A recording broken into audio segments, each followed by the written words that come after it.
Diyos Maria. Oh, okay lang to sa'yo, sir. Gusto mo to? Ilang taon ka na?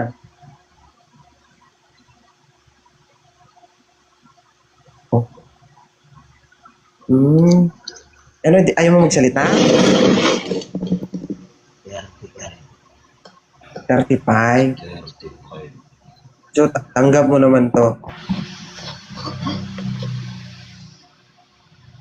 Ano yung reaction mo nung pag-akyat mo?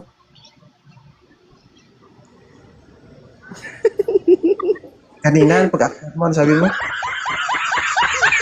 Nalabat percent ako agad. Na love at first sight ka. Kat? May tanong ka ba, Kat? Single ka po ba or single dad po? Single. Single. Okay. Kung ano, okay lang ba sa'yo magkaroon ka ng relationship sa mga trans? Okay lang, ma'am. Di Kaya mo alata. ba, kaya Wala mo na ba siguro. Nahigop na ata lahat. Parang wala ka nang tinira para kay Ma'am Kat, sir, ah. Baka binigay mo na lahat sa iba, ha? Sige, ma'am, continue. Um,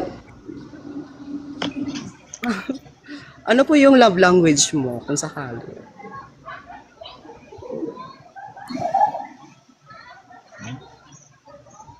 Hindi naman ako namimili ng love language. Anong hindi na may... Lakasan mo, sir. Lakasan mo. Ikaw ba? Ano? Hindi naman ako namimili ng love language. Ikaw ba? Ano pang Anong gusto hindi mo? namimili? Anong hanap mo sa isang lalaki? Naintindihan mo ba yung salitang love language, sir? Naintindihan niyo po ba? Naman. Oh, ano daw yung love language mo? Sir.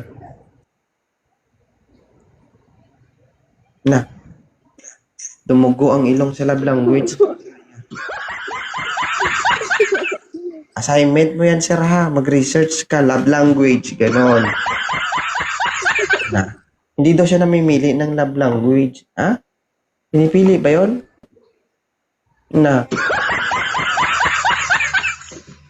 O, comment sa baba. 30 pataas.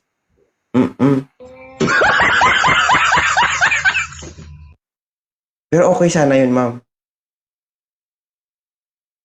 Hindi ako sure, sir.